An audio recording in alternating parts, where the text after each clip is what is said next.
Alhamdulillah wassalatu wassalamu ala rasulillah wa ala alihi wa sahbihi wa mawalah wa la hawla wa la quwata illa billahi wa ba'du.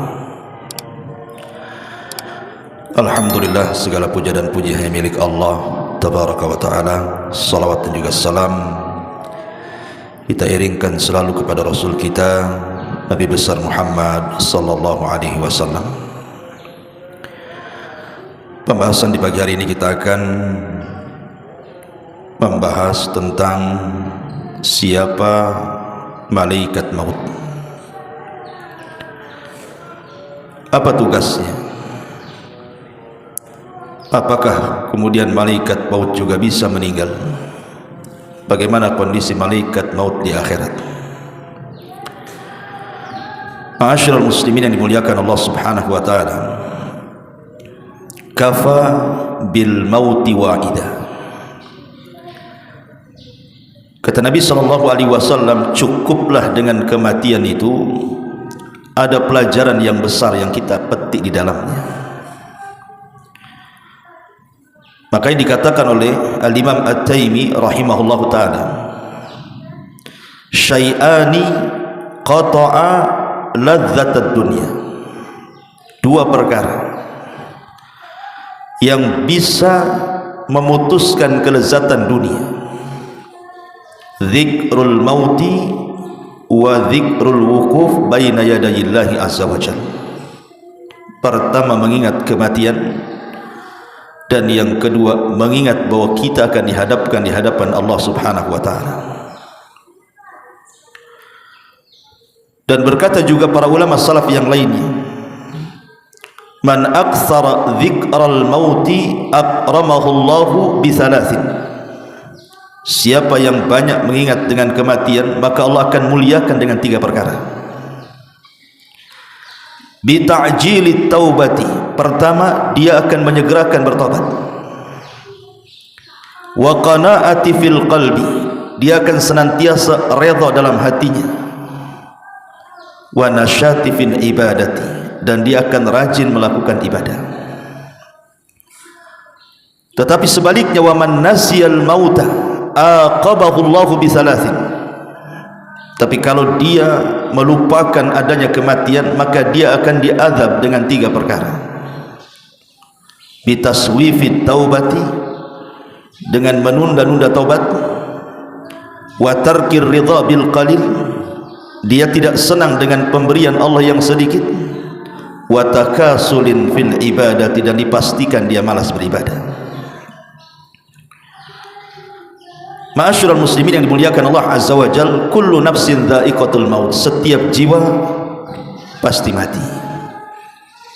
Falaula idza balagatil khulqum wa antum hina idzin tanzurun wa nahnu aqrabu ilaihi minkum walakin la tubsirun falaula in kuntum ghaira madinin tarji'unaha in kuntum sadiqin.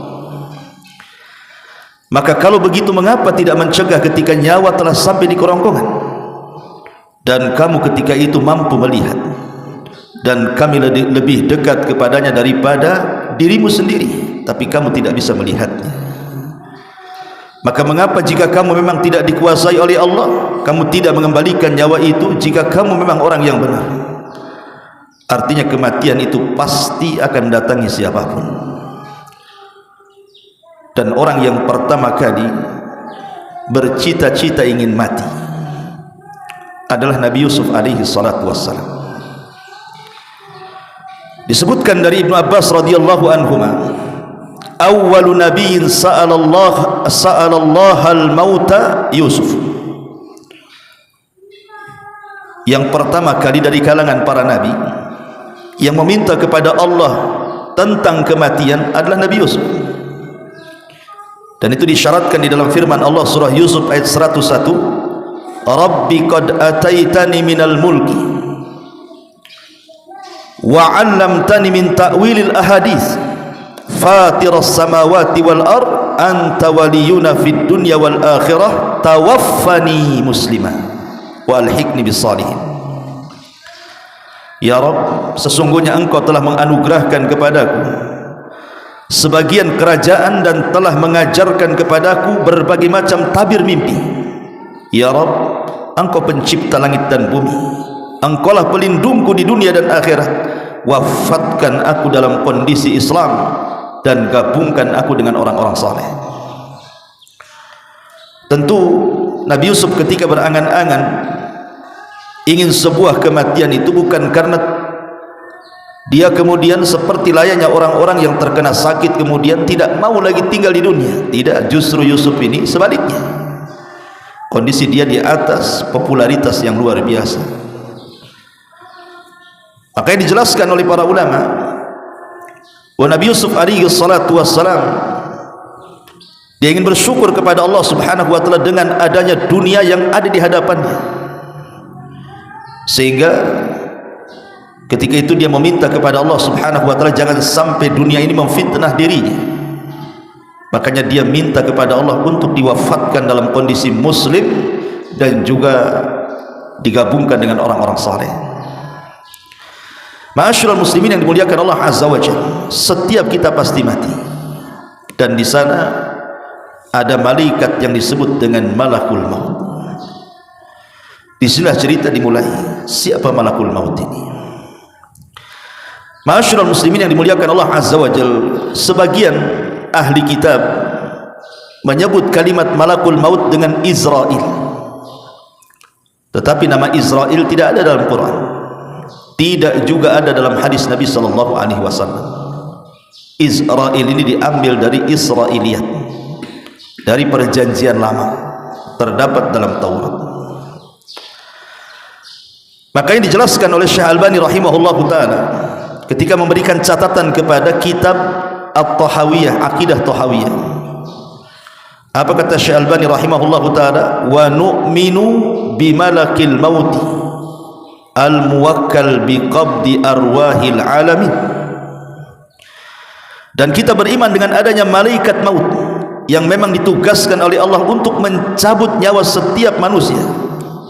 Kemudian dia mengatakan, amma tasmiyatuhu bi Israil, adapun penamaan malaikat maut dengan Israil itu, kama huwa syai, sebagaimana yang menyebar bainan nas, fala aslalahu, tidak ada dasar dari Quran ataupun sunnah, innama huwa minal Israiliyat.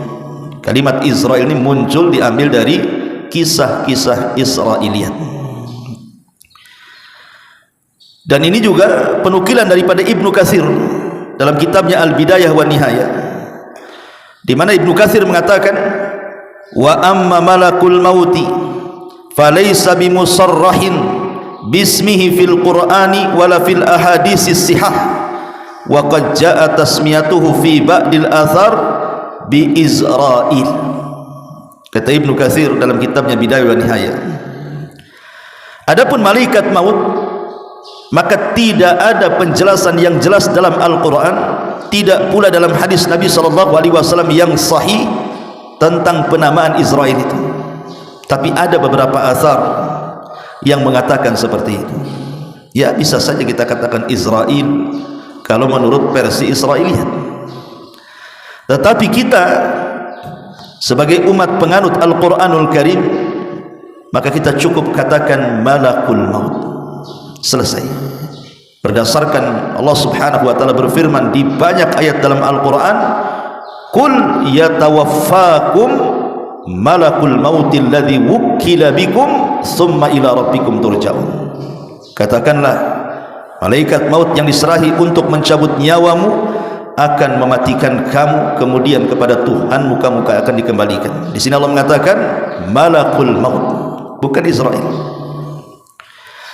Ma'asyiral muslimin yang dimuliakan Allah subhanahu wa ta'ala, lalu apa tugas malaikat maut ini? Tugas malaikat maut, ya sebagaimana namanya, malaikat kematian. Artinya tugasnya adalah mencabut nyawa. Sejak kapan dia ditugaskan untuk mencabut nyawa? Al-Imam Ibnu Katsir rahimahullahu ta'ala dalam kitabnya Al-Bidayah wa Nihayah, beliau menyebutkan beberapa asar berkenaan tentang penciptaan atau awal penciptaan Adam alaihi salatu wassalam. Jadi ketika Adam alaihi salatu wassalam diciptakan, sebelum diciptakan, maka Allah utus Jibril untuk datang ke bumi, kemudian mengambil sebagian tanah yang ada di bumi. Tiba-tiba kemudian bumi menolaknya dan mengatakan, a'udzubillahi mink, aku berlindung kepada Allah darimu wahai Jibril, enyahlah kau dari sini, jangan kau ambil satu tapak bumi pun, katanya, karena aku benci kalau seandainya makhluk yang akan diciptakan dari aku sebagian mereka masuk neraka. Maka Jibril kemudian faraja'a wa lam ya'khud, dia kembali kepada Allah dan tidak berhasil mengambilnya. Kemudian dia mengatakan, Rabbi innaha a'adzat bika, sesungguhnya bumi itu berlindung kepadamu ya Rabb. Maka Allah kemudian mengutus Mikail. Tiba-tiba Mikail juga sama ditolak oleh bumi. Akhirnya kemudian Allah Subhanahu wa taala mengutus malakul maut. Tiba-tiba bumi juga menolak dan mengatakan hal yang sama, tapi malaikat maut mengatakan, wa ana a'udzubillahi an arji, kalau engkau berlindung kepada Allah agar aku kembali kepada Allah dan tidak mengambil tanah ini, maka aku pun berlindung kepada Allah untuk kembali dan tidak mengambil tanah. Karena perintah Allah lebih aku utamakan daripada sumpah. Akhirnya kemudian malaikat maut ini berhasil mengambil tanah yang ada di bumi itu. Kemudian setelah dia mengambil tanah itu, maka kemudian dia melaporkan tentang bumi, dan kemudian Allah mengatakan, karena engkau sudah berhasil mengambil tanah dari bumi untuk menciptakan Adam alaihi salatu wassalam, maka engkaulah yang berhak kelak mencabut Adam dan seluruh anak keturunannya. Ini riwayat memang dicantumkan oleh Imam Ibnu Katsir di dalam kitabnya Bidayah wan Nihayah. Akan tetapi riwayat-riwayat seperti ini bukan riwayat-riwayat yang terdapat dalam kitab-kitab Islam, tidak ada.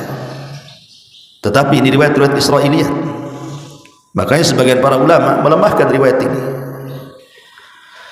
Ma'asyiral muslimin yang dimuliakan Allah Subhanahu wa taala, kita tahu bahwa satu malaikat maut itu memiliki kekuatan yang tidak bisa ditandingi oleh siapapun dari jin ataupun manusia. Tidak ada yang bisa melawan malaikat maut. Satu malaikat maut, apalagi malaikat maut itu bukan satu malaikat tetapi awan, rombongan. Tetapi begitulah Allah Subhanahu wa taala menciptakan malaikat ini memiliki kekuatan melebihi jin. Lihat Al-Imam Ibnu Utsaimin rahimahullahu taala ketika menceritakan tentang kisah Nabi Sulaiman. Ketika Allah mengatakan, ya ayyuhal mala'u ayyukum ya'tini bi arsyiha qabla an ya'tuni muslimin. Kata Sulaiman di hadapan jin dan juga manusia, siapa yang bisa memindahkan arsy Ratu Balqis dari Yaman kemari, katanya. Qala ifritun minal jin, tiba-tiba ifrit dari jin mengatakan, ana atika bihi qabla an taquma min maqamik, aku bisa mendatangkan istana itu sebelum kau berdiri dari singgasanamu. Kemudian dia mengatakan, wa inni alaihi laqawiyyun amin, saya kuat, bisa dipercaya untuk itu, katanya. Tetapi tiba-tiba berdirilah seorang manusia dan mengatakan, qala alladhi indahu ilmun minal kitab ana atika bihi qabla an yartad ilaika tarfuka. Tiba-tiba ada seorang manusia yang mengatakan, namanya Asif ibn Barkhiyah, ada yang mengatakan wallahu alam, orang saleh, mengatakan, ya Sulaiman, aku bisa lebih daripada itu, sebelum matamu berkedip kupastikan istana itu sudah sampai di hadapanmu. Lihat dari sini siapa yang kuat, manusia atau jin? Manusia lebih kuat.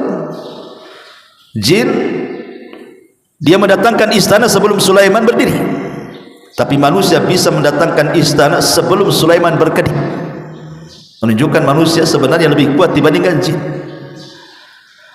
Ketika manusia lebih kuat dibandingkan jin, tapi manusia kalah dengan malakul maut. Tidak ada manusia yang mampu melawan malakul maut. Idza jaa ajaluhum la yastakhiruna sa'atan wa la yastaqdimun. Kalau sudah datang ajalnya, tidak mungkin maju, tidak mungkin mundur, pas waktunya. Siapapun dia, mau para nabi, para rasul, para syuhada, orang-orang saleh, semua tidak bisa melawan malakul maut. Dari sini pendalilannya, kalau jin tidak lebih kuat daripada manusia, sementara manusia tidak lebih kuat daripada para malaikat, berarti malaikat memiliki kekuatan melebihi jin dan juga manusia. Ma'asyiral muslimin yang dimuliakan Allah Subhanahu wa taala, dalam akidah ahli sunnah wal jamaah kita meyakini bahwa malaikat maut itu ada, dan itu berdasarkan beberapa dalil dalam Quran. Kita akan baca. Pertama, dalam surah As-Sajdah ayat 11 Allah mengatakan, kul yatawaffakum malakul mautil ladzi wukila bikum thumma ila rabbikum turja'un. Katakanlah, malaikat maut yang diserahi untuk mencabut nyawamu akan mematikan kamu, kemudian kepada Tuhanmu kalian dikembalikan. Kemudian dalam surah Al-An'am ayat 61 Allah katakan, hatta idza jaa ahadakumul maut tawaffathu rusuluna wa hum la yufarritun. Allah mengatakan, sehingga ketika datang kepada salah seorang di antara kalian kematian, maka malaikat-malaikat kami yang mencabut nyawanya, dan mereka tidak pernah lalai dari tugasnya. Dan Allah juga katakan dalam surah Al-An'am ayat 93, walau tara idz zalimuna fi ghamaratil maut wal malaikatu basitu aydihim akhriju anfusakum. Alangkah dahsyatnya sekiranya kamu melihat di waktu orang-orang zalim berada dalam tekanan sakaratul maut, sedang para malaikat memukul dengan tangannya sambil berkata, keluarlah nyawamu. Kemudian juga Allah mengatakan dalam surah Al-Anfal ayat 50, walau tara id yatawaffal ladzina kafaru al malaikatu yadribuna wujuhahum wa adbarahum wa dzuqu adzabal hariq. Dan sekiranya kamu melihat ketika para malaikat maut mencabut nyawa orang-orang kafir sambil memukul wajah dan punggung mereka seraya berkata, rasakanlah olehmu siksa neraka yang membakar. Kemudian Allah juga katakan dalam surah An-Nahl ayat 28 sampai 32, alladzina tawaffahumul malaikatu zalimi anfusihim, sampai kepada alladzina tawaffahumul malaikatu tayyibina yaquluna salamun alaikum udkhulul jannah bima kuntum ta'malun. Orang-orang yang dicabut nyawanya oleh para malaikat dalam keadaan berbuat zalim kepada diri mereka, mereka menyerahkan diri sambil berkata, kami tidak pernah mengerjakan satu kejahatan pun, sampai malaikat mengatakan, pernah, sesungguhnya Allah mengetahui apa yang telah kalian kerjakan. Kemudian Allah ulang juga dalam surah An-Nisa 97-nya, innal ladzina tawaffahumul malaikatu zalimi anfusihim qalu fima kuntum qalu kunna mustad'afina fil ardh. Sesungguhnya orang-orang yang dicabut nyawanya oleh malaikat maut dalam keadaan menzalimi diri mereka, mereka para malaikat bertanya, bagaimana kamu ini? Qalu, mereka mengatakan, alam takun ardullahi wasiyah, bukankah bumi Allah itu luas? Kemudian dalam surah Muhammad ayat 27 Allah mengatakan, fa kaifa idza tawaffathumul malaikatu yadribuna wujuhahum wa adbarahum. Maka bagaimana nasib mereka apabila malaikat maut mencabut nyawa mereka, memukul wajah dan punggung mereka, dan begitu seterusnya. Quran sudah tegas menjelaskan bahwa tugas malaikat maut adalah mencabut nyawa, dan mereka adalah malakul maut, bukan Israel. Ma'asyiral muslimin yang dimuliakan Allah Subhanahu wa taala, adapun kisah tentang pencabutan nyawa dijelaskan dalam hadis yang panjang sekali dari Bara bin Azib radhiyallahu anhu. Ketika Nabi SAW mengatakan, innal abdal mu'min idza kana fi inqita'in minad dunya wa iqbalin minal akhirah nazala ilaihi malaikatun minas sama bidul wujuh ka'anna wujuhahumus syams ma'ahum kafanun min akfanil jannah wa hanutun min hanutil jannah hatta yajlisu minhum maddal basar thumma yaji'u malakul maut alaihi salam wa innal abdal kafir wa fi riwayah al fajir idza kana fi inqita'in minad dunya wa iqbalin minal akhirati nazala ilaihi minas sama'i malak ghiladun shidad sudul wujuh thumma yaji malakul maut hatta yajlisa inda ra'si wa yaqul ayyatuhan nafsul khabithah. Dari hadis Bara bin Azib radhiyallahu anhu, Nabi mengatakan, sesungguhnya hamba mukmin apabila mereka hendak meninggalkan dunia dan menghadap akhirat, maka malaikat dari langit akan turun. Wajah mereka sangat putih, seolah-olah wajah mereka itu laksana kilatan cahaya matahari. Kemudian mereka membawa kain kafan dari kafan-kafan sorga, minyak wangi dari minyak wangi sorga. Kemudian mereka duduk sejauh mata memandang. Kemudian datanglah malaikat maut dan mencabut nyawa hamba mukmin tadi. Adapun hamba kafir, dalam riwayat hamba fajir, apabila hendak memisahkan diri dari dunia dan menghadap akhirat, turun malaikat dari langit, sangat keras, wajahnya sangat hitam. Kemudian datanglah malaikat maut sehingga dia duduk di hadapan kepala orang fajir yang akan meninggal dan akan mengatakan, "Hei jiwa yang buruk, keluar kamu." Di sini kita tahu bahwa setiap manusia mukmin ataupun kafir akan didatangi oleh malaikat maut. Tetapi malaikat maut tidak bertugas sendirian. Ada malaikat maut itu memang satu malaikat satu tugas seperti Jibril, Mikail, Israfil. Itu memang satu malaikat satu tugas. Tetapi malaikat maut itu bukan satu malaikat, tapi dia rombongan. Makanya kalau seandainya ada orang yang bertanya, bukankah malaikat maut itu tugasnya mencabut nyawa? Kesannya hanya satu malaikat. Tapi Allah Subhanahu wa taala katakan dalam surah As-Sajdah tadi, tawaffathu rusuluna, rasul-rasul kami yang mewafatkannya. Dengan kalimat jamak rusuluna, rasul-rasul kami yang mewafatkannya, menunjukkan malaikat maut itu tidak sendiri, tetapi rombongan. Apalagi dalam satu hari itu kematian orang bukan satu tempat, bukan satu jiwa dalam satu kematian itu. Mungkin di Batam saja dalam satu hari bisa 10 sampai 20 orang dalam sehari itu. Apalagi kemarin musim corona, banyak orang mati kan begitu. Maka sebagian para ulama menjawab bahwa seperti yang dikatakan Ibnu Abbas radhiyallahu anhu. Apa kata Ibnu Abbas ketika menjelaskan surah Al-An'am ayat 61, tawaffathu rusuluna wa hum la yufarritun, rasul-rasul kami yang mewafatkannya dan mereka tidak lalai dari tugas. Qala, dia mengatakan, inna limalakil mauti a'wanan minal malaikah. Sesungguhnya malaikat maut itu memiliki teman-teman dari kalangan malaikat yang lainnya. Artinya dia tidak bertugas sendirian. Dari sini kata Syekh Utsaimin rahimahullahu taala, dia mengatakan, inna malakal mauti lahu a'wan yu'inunahu ala ikhrajir ruh minal jasadi hatta yusiluna ilal hulqum. Jadi malaikat-malaikat yang bersama malaikat maut itu, dia bertugas untuk mengeluarkan ruh, mendorong ruh dari badan kita sampai diletakkan di hulqum di sini. Kalau ruh sudah sampai di hulqum, di tenggorokan, itulah tugas malaikat maut yang mengambilnya. Makanya dia mengatakan sesungguhnya malaikat maut memiliki awan, pembantu-pembantu yang menolong untuk mengeluarkan ruh dari jasad manusia, di mana tugas mereka adalah mendorong ruh itu sampai kepada hulqum. Fa idza awsaluha ilal hulqum qabadhaha malakul maut. Ketika mereka sudah berhasil membawa ruh itu sampai di tenggorokan, disitulah tugas malaikat maut mencabut nyawa lewat mulut setiap hamba, karena ruh itu keluar dari mulut. Lah ketika ruh itu keluar dari mulut, maka pandangan akan mengikutinya. Kata Rasul, idza qubidatir ruh tabi'ahul basar.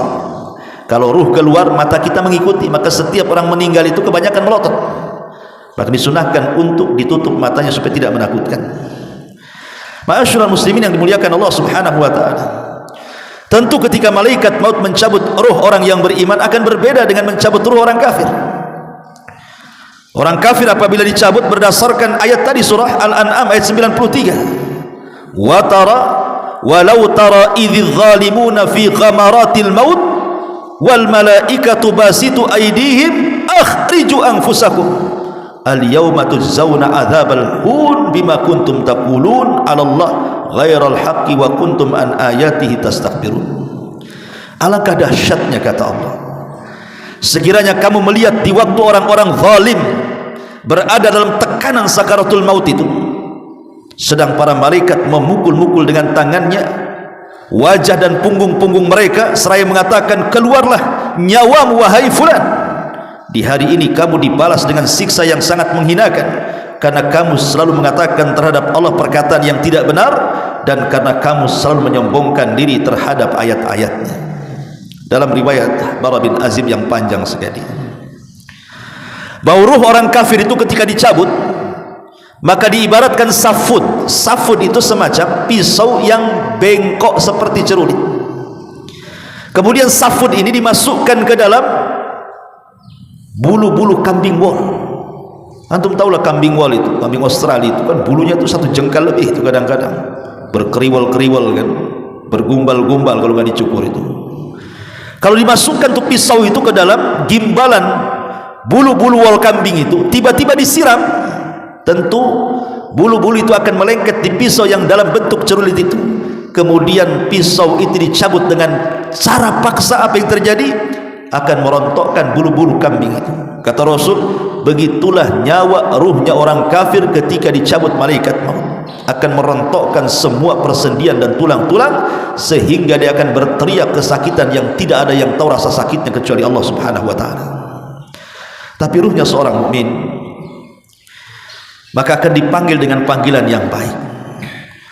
Sebagaimana hadis Abi Hurairah radhiyallahu an, maka malaikat maut akan mengatakan, ukhruji ayyatuhan nafsut tayyibah kanat fil jasadit tayyibah, ukhruji hamidatan wabshiri birauhin wa raihan wa rabbun ghaira ghadban. Wahai jiwa yang tenang, wahai jiwa yang baik, keluarlah dari jasad yang baik, keluar dengan cara terpuji, dan berbahagialah engkau akan mendapatkan wewangian dari sorga, dan engkau akan menghadap Rabb yang tidak sedang murka.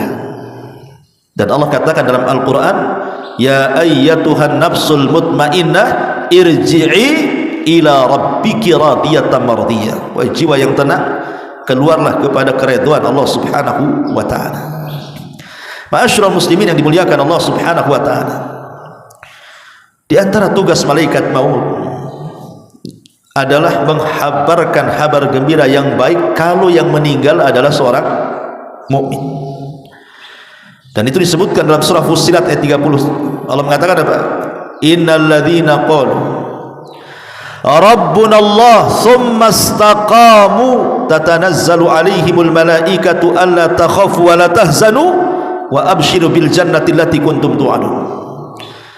Orang-orang yang mengatakan Rabb kami Allah kemudian istiqamah, maka akan turun para malaikat kepadanya. Ada yang mengatakan malaikat maut dan teman-temannya, kemudian mengatakan jangan takut, jangan sedih, berbahagialah karena sorga sudah dijanjikan kepadamu. Jadi terkadang tugas malaikat maut adalah menghabar gembirakan kepada kematian seorang mukmin, tapi dia akan membawa kabar buruk kepada kematian orang kafir dan fasik. Ma'asyiral muslimin yang dimuliakan Allah Subhanahu wa taala, adapun apakah malaikat maut juga mencabut nyawa binatang? Apakah tugas malaikat maut juga mencabut nyawa binatang? Apakah hanya dia mencabut nyawa manusia saja? Ada sebuah hadis yang mengatakan, ajalul bahaim kulluha minal kummali wal baragis wal jarradi wal khayli wal bighali wal dawabi kulliha ajaluha fit tasbih. Fa idzan qadha tasbihuha qabadallahu arwahaha wa laysa limalakil maut min dzalika syai'un. Batas waktu binatang-binatang ini, baik kutu ataupun sejenis binatang-binatang yang merayap, kecoa dan yang semacamnya, termasuk juga belalang, kemudian kuda, kemudian bigol dan semua hewan-hewan, maka ajal mereka setelah habisnya mereka bertasbih. Maka apabila mereka selesai bertasbih sebagaimana perintah Allah, maka Allah akan mencabut ruh-ruh semua binatang dan tidak ada kait mengait dengan malakul maut. Artinya Allah cabut secara langsung. Tapi sayang, hadis ini maudhu, hadis ini palsu. Karena Imam Al-Qurtubi rahimahullahu ta'ala ketika menukilkan perkataan Imam Malik rahimahullahu ta'ala, Imam Malik ditanya soal kematian binatang, apakah kematian binatang itu ada ikut campur tangan malaikat maut? Kata Imam Malik, apakah binatang itu memiliki nyawa? Alaha nafsu. Jadi dia balik bertanya kepada orang yang bertanya ini, Jadi orang bertanya mengatakan, ya imam, apakah binatang-binatang itu juga dicabut oleh malaikat maut? Maka Imam Malik mengatakan, alaha nafsun, bukankah binatang punya nyawa? Maka orang bertanya ini mengatakan, na'am, ya, mereka punya nyawa. Maka Imam Malik mengatakan, malakul mauti yaqbidu arwaha. Kalau begitu berarti malaikat maut juga ada ikut campur tangan mencabut nyawanya. Karena Allah mengatakan, Allahu yatawaffal anfus hina mautiha. Allah yang mewafatkan jiwa ketika saatnya dia meninggal, dan Allah perintahkan malaikat maut untuk mencabutnya. Berarti dari sini tidak ada satupun yang bernyawa, apakah itu manusia, apakah itu jin, bahkan para malaikat sendiri, bahkan binatang-binatang, kecuali ada ikut campur malakul maut untuk mencabut nyawa mereka. Adapun tentang kematian malakul maut yang dinukilkan oleh Imam Ibnu Katsir dalam tafsirnya dari seorang sahabat namanya Ka'ab al-Akhbar. Ka'ab al-Akhbar ini dulunya seorang Nasrani, masuk Islam di zaman Umar dan menjadi ulama Islam, sehingga dia banyak membawakan kisah-kisah Israiliyat. Dan kisah-kisah Israiliyat ini Nabi SAW pernah mengatakan, hadithu ambani Israel wala haraj, ceritakan tentang kisah Israel tidak mengapa, tetapi kata Rasul, jangan kau benarkan secara mutlak, jangan pula kau dustakan secara mutlak. Ya, kisah Israiliyat ini diceritakan sebagai pelezat saja, karena sandaran kita adalah Al-Quran dan Sunnah. Disebutkan dalam riwayat yang panjang sekali dari Abu Hurairah radhiyallahu anhu, jadi saat kiamat datang, ji'a malakul mauti ilal jabbar, didatangkan malaikat maut menghadap Allah subhanahu wa ta'ala. Jadi ketika seluruh manusia sudah mati, semua jin sudah mati, semua binatang sudah mati, sebagian besar malaikat mati, maka malaikat maut dipanggil oleh Allah azza wa jalla, dan dikatakan kepada malaikat maut, man baki, siapa yang tersisa? Ada lagi yang masih hidup, siapa yang tersisa? Maka dia mengatakan, al-hayyul ladzi la tamut, jiwa yang tidak akan pernah mati, engkau ya Rabb. Di sana masih ada Jibril, masih ada Mikail. Maka Allah subhanahu wa ta'ala mengatakan, pergi cabut kedua malaikat itu nyawanya. Akhirnya malaikat maut mencabut nyawa Jibril, kemudian mencabut nyawa Mikail. Kemudian malaikat maut datang kepada Allah subhanahu wa ta'ala dan mengatakan, ya Rabb, aku sudah mencabut nyawa keduanya. Bahkan dalam riwayat Jibril itu sampai menangis ketika dicabut oleh malaikat maut. Jibril menangis dan mengatakan, ya Rabb, hawin alaina sakaratil maut, ya Rabb, ringankan bagiku sakaratul maut, katanya. Tapi tetap dicabut nyawanya. Ketika sudah tidak ada malaikat maut, tidak ada para malaikat, sudah mati semua, dicabut nyawanya oleh malaikat maut, tinggal malaikat maut saja yang masih hidup. Dia menghadap kepada Allah subhanahu wa ta'ala dan melaporkan bahwa semua sudah dicabut nyawanya. Kemudian Allah mengatakan, man baki, siapa yang tersisa? Maka dia mengatakan, tidak ada ya Rabb, tidak ada, illa abdukal fakir, kecuali hambamu yang fakir ini. Maka Allah mengatakan, mut, mati kamu. Maka malaikat maut pun mati. Ketika sudah tidak ada lagi makhluk yang hidup, tidak binatang, tidak malaikat, tidak manusia, tidak jin, maka Allah subhanahu wa ta'ala akan berteriak di alam semesta dan mengatakan, limanil mulkul yaum, milik siapa kekuasaan ini? Itulah kalimat dalam surah Al-Fatihah, maliki yaumiddin. Kita sering membaca kalimat ini 17 kali dalam salat kita, maliki yaumiddin, raja pada hari kebangkitan. Maksudnya disyaratkan kepada perkataan Allah subhanahu wa ta'ala di sini, limanil mulkul yaum, kekuasaan ini milik siapa? Milik siapa kekuasaan ini? Jin sudah tidak ada, malaikat sudah tidak ada, manusia sudah tidak ada, binatang sudah tidak ada. Allah katakan, limanil mulkul yaum, tidak ada yang jawab karena tidak ada makhluk. Maka Allah jawab sendiri, lillahil wahidil qahhar, kata Allah, kekuasaan ini milik zat yang satu yang maha perkasa, akulah yang perkasa itu, kata Allah. Ma'asyiral muslimin yang muliakan Allah azza wa jalla, hadis ini dikeluarkan oleh Imam Abi Dunya dalam kitab Al-Ahwal, kemudian Ibnu Abi Hatim dalam tafsirnya, kemudian Abu Ya'la, dan banyak sekali. Makanya kemudian Imam Ibnu Katsir menukilkan riwayat ini dalam tafsirnya. Walaupun sekali lagi ini lebih kepada kisah Israiliyat. Ini lebih kepada kisah Israiliyat, dan sebagian para mengatakan ini tidak sahih. Sehingga kita harus yakini bahwa semua manusia itu mati. Bagaimana caranya? Wallahu a'lam. Kullu man 'alaiha fan wa yabqa wajhu rabbika dzil jalali wal ikram. Semua mati. Ya. Ma'asyiral muslimin yang dimuliakan Allah Azza wa Jalla, ada kisah-kisah menarik kita bacakan. Walaupun sebagiannya sahih, sebagiannya diperselisihkan, bahkan sebagiannya maudhu, tentang kisah malaikat maut mendatangi para nabi.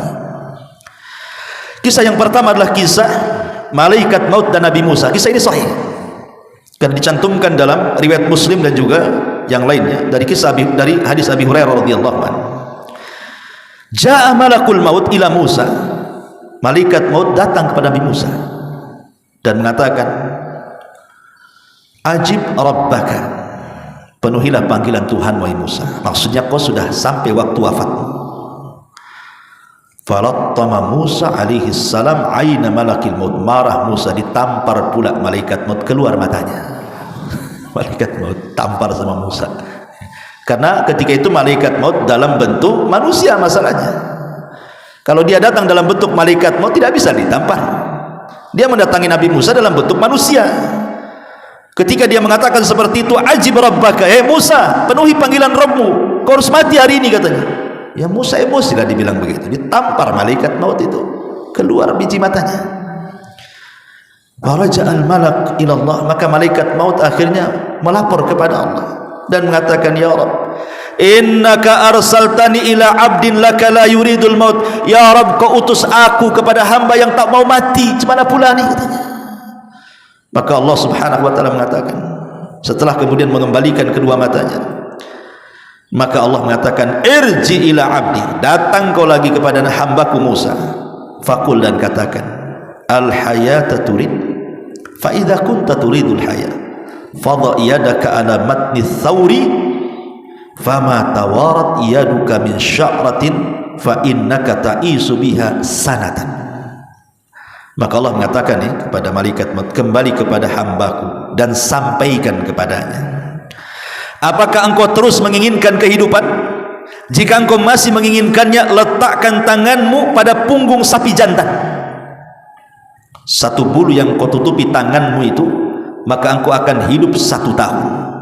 Jadi kalau seandainya kita letakkan begini, tangan kita di sapi jantan, rupanya bulu yang ditutupi tangan itu anggaplah ada 100 bulu, berarti setiap 1 bulu dihitung 1 tahun.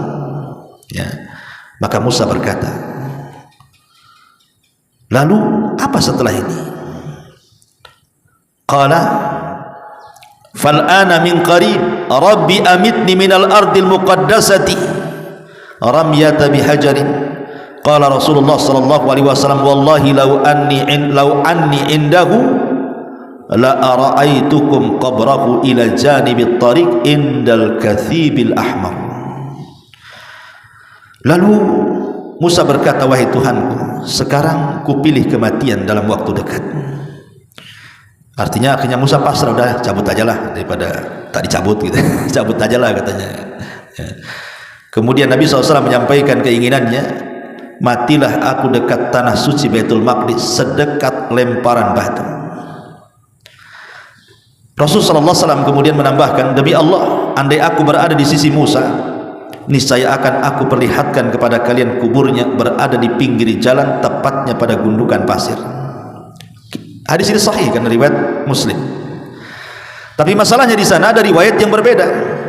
Riwayat seperti malaikat maut ketika mendatangi wazirnya Sulaiman. Dan ini banyak diculukilkan juga oleh ahli tafsir masalahnya, dalam tafsir Jalalain dan yang lainnya.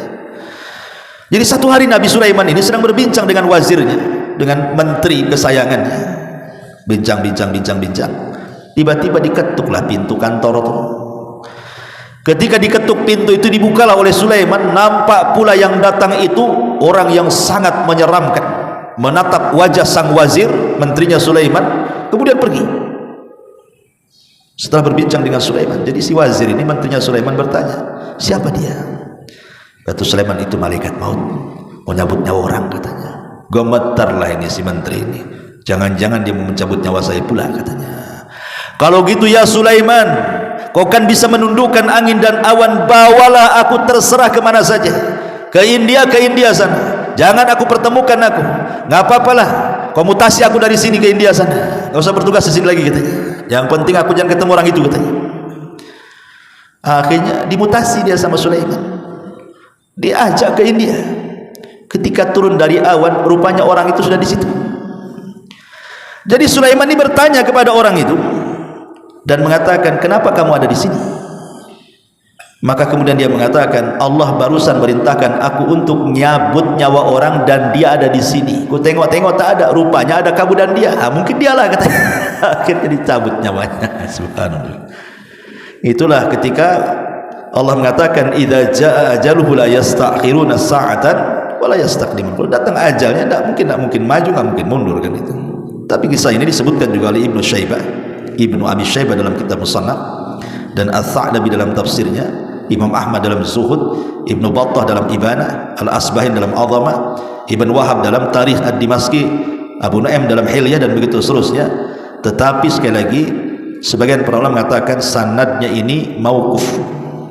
Maksudnya mauquf tidak sampai kepada Nabi, tetapi ini ucapan seorang sahabat. Ada juga yang mengatakan sampai kepada tabi'in, artinya maktu, bukan mauquf ya, maktu itu terputus sanadnya karena ucapan tabi'in, bukan ucapan Nabi. Kalau ucapan sahabat namanya mauquf, kalau sampai kepada Rasul namanya marfu. Begitu istilah mustalahul hadis itu ya. Dan maktu sampai kepada tabi'in ini berarti riwayatnya lemah karena terputus sampai tabi'in ya. Ma'asyiral muslimin yang dimuliakan, termasuk juga kisah malaikat maut Nabi Ibrahim. Al-Khuldi mengeluarkan dalam kitabnya Al-Fawaid wa Zuhdi wa Raqaiq wal Marathi, menceritakan tentang kisah kedatangan malaikat maut hendak mencabut nyawa Ibrahim. Jadi malaikat maut ini datang kepada Ibrahim dan mengatakan, ya Ibrahim, Allah memerintahkan aku untuk mencabut nyawamu. Maka Ibrahim mengatakan kepada malaikat itu, bagaimana mungkin, bagaimana pendapatmu, khalilan yaqrahu, bagaimana pendapatmu, ra'aita khalilan yaqbidu ruha khalilihi, bagaimana pendapatmu wahai malaikat maut? Ini khalil itu maksudnya Allah subhanahu wa ta'ala, sang kekasih mau mencabut kekasihnya. Macam mana pula katanya, saya kan kekasih Allah, masa sang kekasih mencabut nyawa kekasihnya katanya. Harusnya kan disayang kekasih itu, bukan dicabut nyawanya, kata Ibrahim. Tetapi kemudian malaikat maut ini kembali kepada Allah dan mengatakan, ya Rabb, Ibrahim ngomong macam mana sang kekasih mencabut nyawa kekasihnya katanya. Maka Allah mengatakan, cabut nyawanya. Akhirnya malaikat maut mencabut nyawanya. Sanadnya maqdhub. Hadis ini palsu, tidak ada sanadnya ya. Kemudian juga malaikat maut, pernah satu hari malaikat maut itu dia tertawa, menangis, kaget. Ini kisah lain lagi nih ya. Jadi satu hari itu malaikat itu pernah tertawa, pernah menangis, pernah kaget dia. Dikisahkan tentang dialog Allah dengan malaikat maut. Jadi Allah bertanya kepada malaikat maut itu, apa pengalamanmu saat mencabut nyawa? Kata malaikat maut, kadang aku tertawa, kadang aku menangis, kadang aku kaget katanya. Kata malaikat maut nih. Kata Allah, kapan kau tertawa? Ini cerita, satu hari aku hendak mencabut nyawa orang tua katanya. Orang tua ini baru mesan sepatu. Kemudian dia mengatakan kepada pembuat sepatu itu, buatkan sepatu untukku yang tahan 1 tahun. Buatkan sepatu untukku yang tahan 1 tahun, jangan cepat rusak. Maka sudah dipesan sepatunya. Kata malaikat maut, sayang, sebelum dipakai dah aku cabut nyawanya gitu. Belum pun dipakai sepatu itu, sudah aku cabut nyawanya. Aku tertawa, kata malaikat maut. Kesian dia, udah pesan setahun pula, udah mati duluan gitu. Kemudian, kapan aku menangis? Kapan kau menangis? Kata Allah. Kemudian malaikat maut mengatakan, saat aku mencabut nyawa seorang wanita. Ketika itu dia sedang menyusui anaknya di tengah padang pasir. Ketika itu aku memandang bayinya. Kalau seandainya aku cabut nyawa wanita ini, siapa yang merawat bayinya? Dia sendirian di padang pasir. Aku pun menangis kasihan, tapi tetap ku cabut karena perintah Allah. Adapun aku kaget ketika aku mencabut seorang alim, mencabut seorang ulama, dia bilang. Tiba-tiba ketika aku hendak mencabutnya, aku kaget karena di dahinya ada cahaya. Tetapi tetap saja aku pun mencabut dia dan cahayanya. Tapi hadis ini dipermasalahkan juga oleh para ulama, karena hadis ini dilemahkan, tidak ada sanadnya sampai kepada Nabi sallallahu alaihi wasallam. Tetapi yang mungkin yang banyak dikisahkan adalah kisah tentang malaikat maut dan Nabi Yakub. Nah, itu dijelaskan, pernah saya juga jelaskan dalam khutbah Jumat, ketika Nabi Yakub didatangi malaikat maut, kemudian dikatakan, kata Yakub, kenapa kau tidak mengantarkan tanda-tanda sebelum kau cabut nyawaku? Entah 2 atau 3 tanda jadilah, katanya. Kata malaikat maut, kan sudah kukirim tanda-tandanya. Kata Yakub, apa tanda-tandanya? Bayadu ra'sika ba'da sawadi, inhina'u dhahrika ba'da istiqamati, wa dha'fu badanika ba'da quwwatihi, hadihi rusul ila bani Adam qabla al-mauti. Putih rambutmu yang dulunya hitam, bungkuk badanmu yang dulunya tegak, lemah badanmu yang dulunya kuat, itulah tanda kau dekat dengan mati, katanya. Dan tanda ini akan berlaku kepada seluruh anak Adam. Masyarakat muslimin yang dimuliakan Allah Azza wa Jalla, sekilas tentang beberapa kisah seputar malaikat maut. Tapi yang jelas bahwa kematian adalah makhluk Allah. Malaikat maut adalah makhluk Allah, kematiannya itu sendiri adalah makhluk Allah. Dan nanti pada hari kiamat ketika penduduk sorga masuk ke dalam sorga, penduduk neraka masuk ke dalam neraka, dan sudah tidak ada lagi syafaat, tidak ada lagi rahmat, semua sudah menduduki tempatnya masing-masing. Ji'abil mauti, maka Allah akan datangkan kematian ala suratil kabshan amlah, dalam bentuk kambing yang ada hitam putihnya. Kemudian Allah gorok tu kambing itu, simbol bahwa tidak ada kematian lagi. Maka Allah Subhanahu wa taala akan menyuruh kepada penduduk sorga, ya ahlal jannah khuludun la mauta lakum. Hei ahli sorga, kekal kau kalian, kau dapat nikmat yang kekal di situ. Wa ya ahlan nar khuludun la mauta lakum. Kalian juga penduduk neraka kekal di dalamnya, rasakan azab. Ketika kematian sudah tidak ada lagi, berarti yang ada hanya kekekalan.